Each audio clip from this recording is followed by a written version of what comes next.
Southwest Hot Chefs and Restaurants is brought to you in part by Jen Air, where innovation has finally caught up with your appetite for the extraordinary.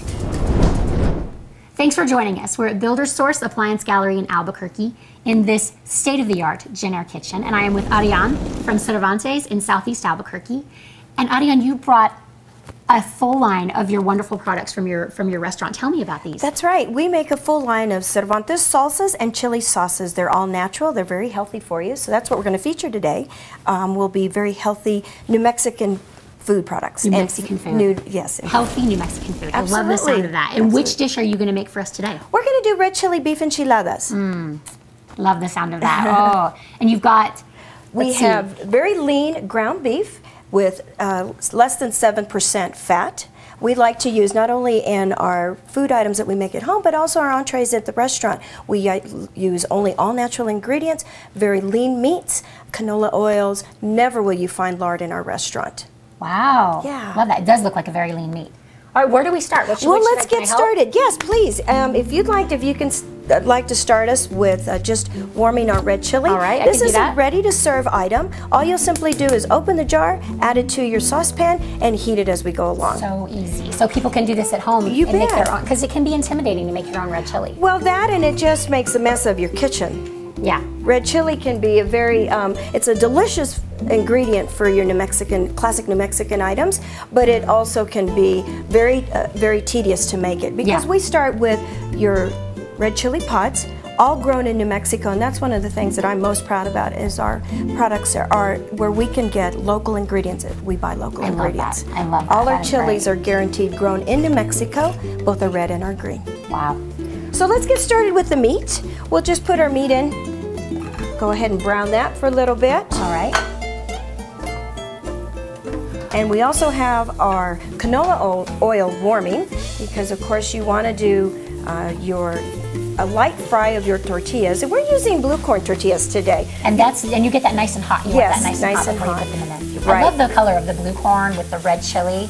That's so beautiful. It's really festive. And this color, I mean, it's really bright, beautiful red. Right, and that's because we use 100% pure New Mexico red chili. And we go through a very traditional process in the production of our products.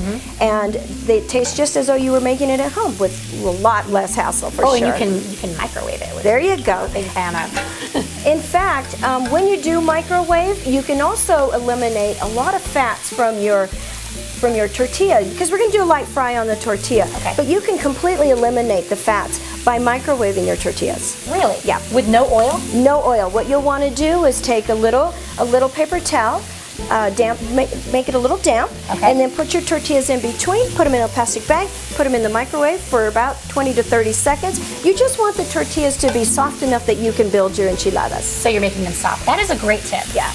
And again, for people who are on restrictive diets, who just really want to eliminate as much fat as possible, you can do that. Another option, of course, will be you can use ground turkey. Oh, yeah. Yeah, there are a lot of very healthy ways to do New Mexican cuisine. You know, and I want to ask you about something that I read. A lot of people think that a green chili and a red chili are two completely different plants. But I read that that's not true. No, that's not true at all. In fact, the green chili is when the pod first comes to the plant, first comes on the plant, and then if you want red, and then of course they're picked. That's what we harvest every year. We have those wonderful smells in New Mexico, right? Every fall. Every fall, of course. And then if you want to continue to let that sun ripen on the plant, and that's one of the things, we use only sun ripen. There is a difference between oven roasted and sun ripen. Okay. We use the traditional method with sun ripened red chili pods. Okay, sun ripen. Right. I'll remember that. Yeah.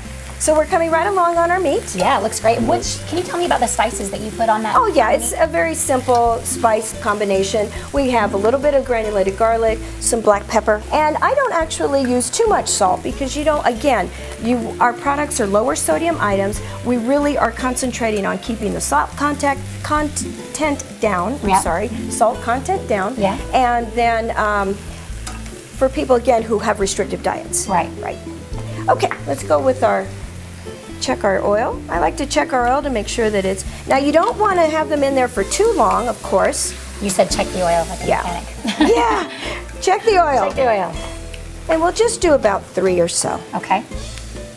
So we're making stacked enchiladas. Yes, let's do stacked. New Mexico, stacked is a very common and traditional method for making enchiladas.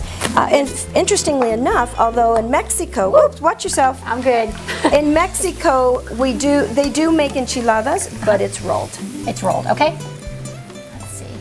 So there you go. That is beautiful. Well, we're gonna get all of these cooked and ready to go, and then we'll put together these stacked enchiladas when we get back right after this break. Please join us. We love Cervantes. My wife and I come here a couple of times a week.